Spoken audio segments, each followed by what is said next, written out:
Morning Star Workbook Solutions. Multiple choice questions. 1. Which of the following issues was raised by Artemidorus in his letter? A. Caesar's impending death. B. Caesar's arrogance.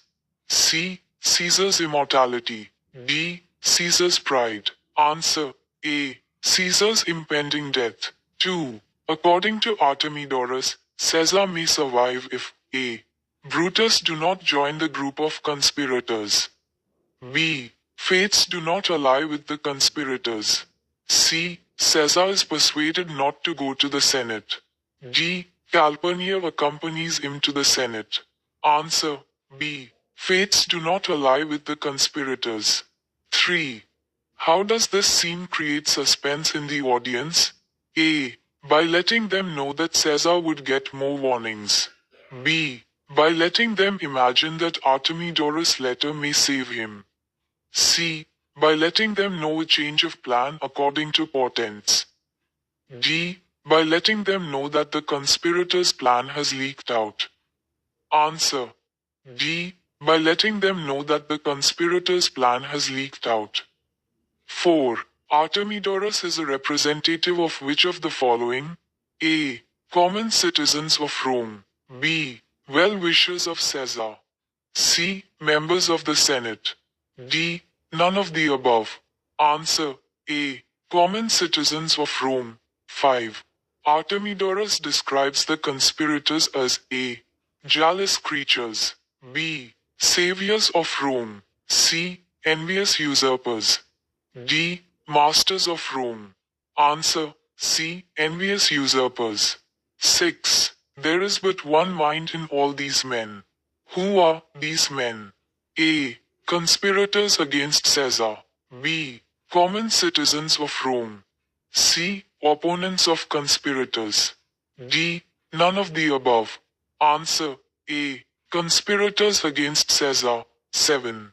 Why does Artemidorus' heart lament? A. The future of Rome. B. The betrayal by a friend. C. The fickleness of the mob. D. The danger to Caesar's life from jealous rivals. Answer. D. The danger to Caesar's life from jealous rivals. 8. According to Artemidorus, what gives way to conspiracy? A. Negligence.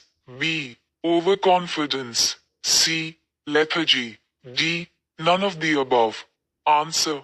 B. Overconfidence. Context questions. 1.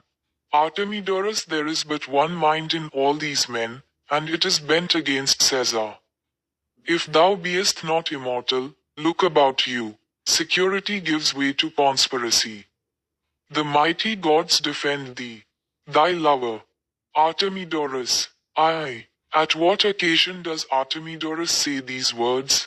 Artemidorus is a symbolic individual. Whom does he symbolize in this scene? Answer. Artemidorus says these words in Act 2. Scene 3 of Julius Caesar, right before Caesar enters the Senate. He is waiting in the street to hand Caesar a letter in which he has warned Caesar about the conspiracy against him. This is Artemidorus' attempt to save Caesar from being assassinated. Artemidorus symbolizes a voice of reason and warning in this scene.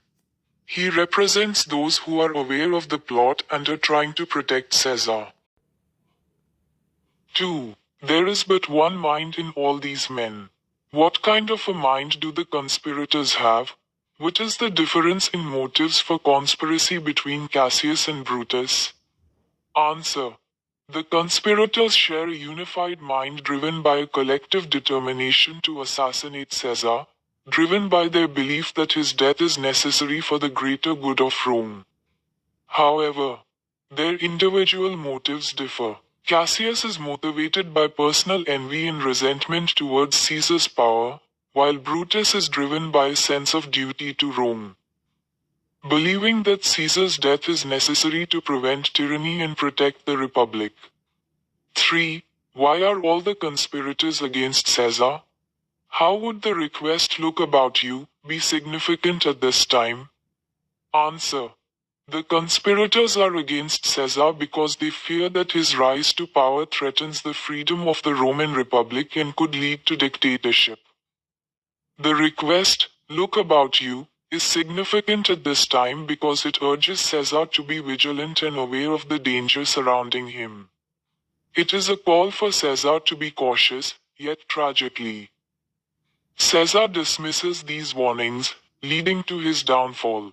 4. What is meant by security gives way to conspiracy? Answer. The phrase security gives way to conspiracy means that overconfidence and a false sense of security can lead to one's downfall. In the context of the play, it suggests that Caesar's belief in his own invulnerability and his trust in those around him make him blind to the conspiracy being plotted against him. 5. Besides Artemidorus, who else had warned Caesar about the danger to his life? What was the warning and how did Caesar react to the warning? Answer. Besides Artemidorus, Caesar was warned by the soothsayer, who famously told him to beware the Ides of March earlier in the play. Additionally, his wife, Calpurnia, had a dream foreseeing his death and begged him not to go to the Senate on the day of his assassination. Caesar, however, dismisses these warnings, either out of pride or because of persuasion from others, such as Decius, who reinterprets Calpurnia's dream to flatter Caesar.